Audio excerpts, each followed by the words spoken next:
Today, April 4th, the U.S. government is evacuating foreign nationals due to COVID-19.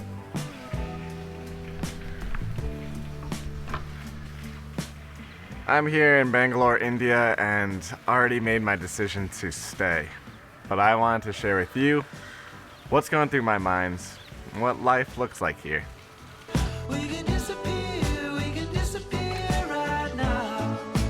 Fight through all these feelings. Just feeling what's real.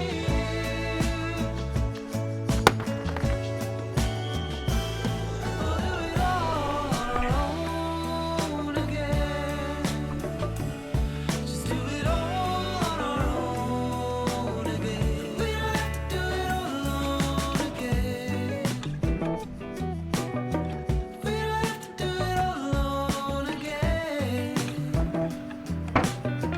We don't have to do it all alone again.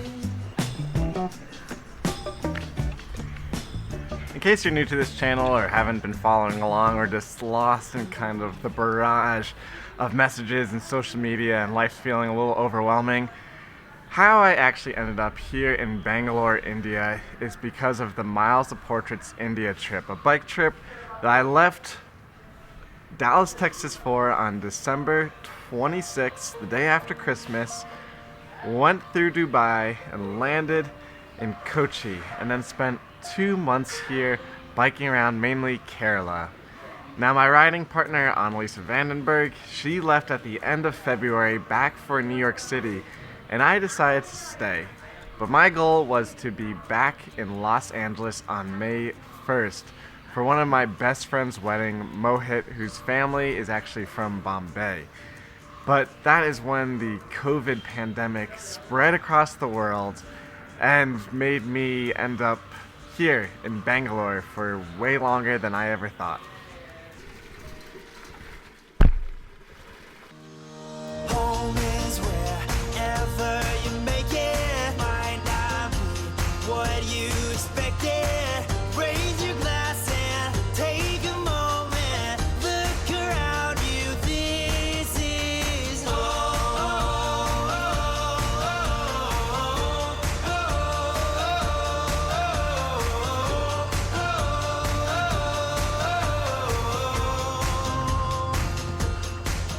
The first week of COVID, I had a pretty gnarly cold that I'm still slowly getting over, so I promised my host mom, Gia, that I would wash my handkerchief or bandana and prove it to her by putting in my YouTube channel. So that's what's happening here.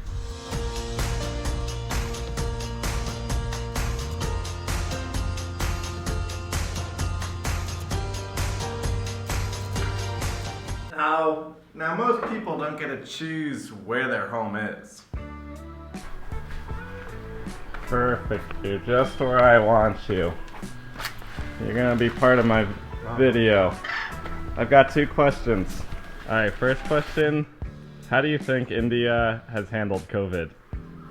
Very nicely. Very maturely, very nicely. And then when you went to go get groceries with Gia, what was it like outside the house? Yeah, we are physically maintaining distance. So we can have groceries, no problem.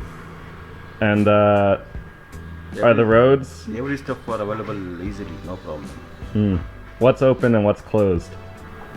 Only groceries and vegetables are open, so everything has been closed. And the main roads, are they open? Yeah, main roads, certain areas are closed. Perfect. And here in India, there's no difference that we're also addicted to the media. We want to know what's going on. And in the paper, you see some interesting things, such as the cops putting on small little skits to inform people about coronavirus.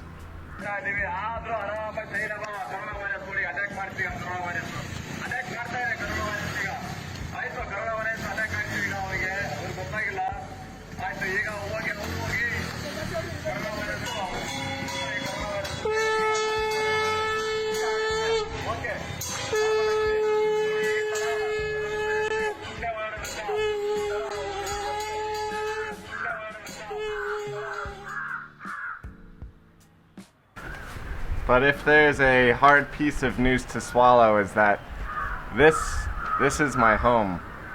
New York and my parents living directly across New Jersey. The world's corona hotspot is where I actually call home. Hey, howdy. Hey, can you see me? Yes, I can. Beautiful. I'm making a corona video and wanted to ask you a question. So, okay. Can you just describe what your days look like in New Jersey? So, well, we're at, we're at home. It's, whatever, lots of time on the computer and, and I guess what, and we've been watching the great British baking show. Did you, I haven't gotten an update. I know Cuomo was saying April 5th was the day they were worried about running out of medical supplies and potentially staff. And Christine said yesterday they sent out basically like an Amber Alert, but saying if you're a healthcare professional, they need you. Have you seen any updates on that? So, there's been, thousands of people across the country, and there was two of the airlines were actually offering people free flights. Wow. To medical, they were offering free flights to medical people to, come to New York. De Blasio, Mayor de Blasio's been on, it's this coming week is, crossing their fingers and, doing everything they can to try to make sure we make it through these coming weeks.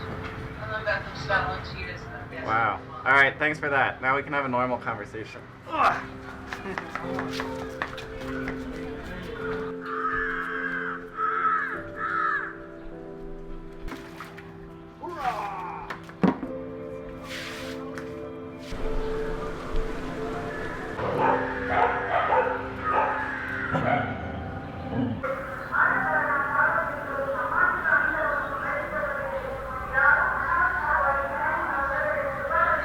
So I don't know if you can hear it in the background right now, but in this neighborhood, so I'm in kind of the outskirts of Bangalore. They've been driving around making announcements about COVID to stay inside, stay where you are, and that's been happening this last week.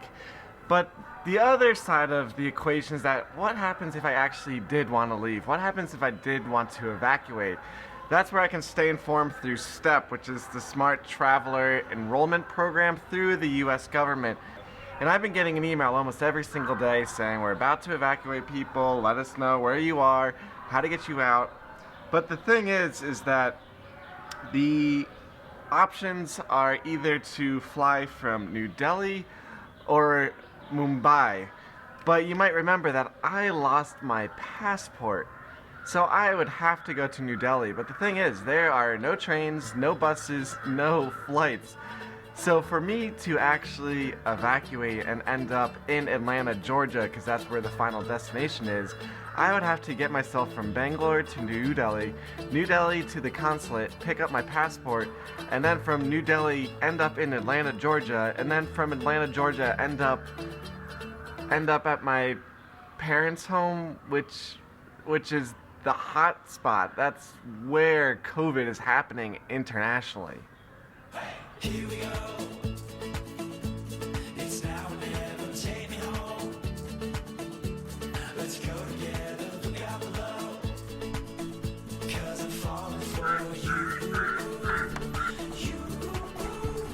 Geronimo. It's now or never. Take me home. Let's go together. Look out below. Now, one of the giant elephants in the room is that I have type 1 diabetes. In terms of high-risk people, I'm up there because I have a chronic illness. But the thing is, over the last 2 years, I haven't had a home. I've always had to figure out how to manage this disease, how to figure out things while I am moving, constantly moving. And that's where I just started thinking about the concept of home. Hi, Jeter. Is tomorrow your birthday? Tomorrow's the big day?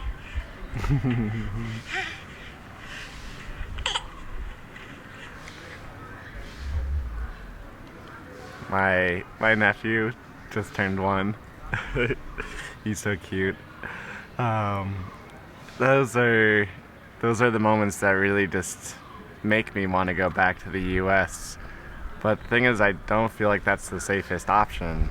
Besides this emotional calling to be with my sister or be with my mom and dad, one sentiment is echoed in and out by doctors on the front line who somehow have the time to be on Instagram or YouTube.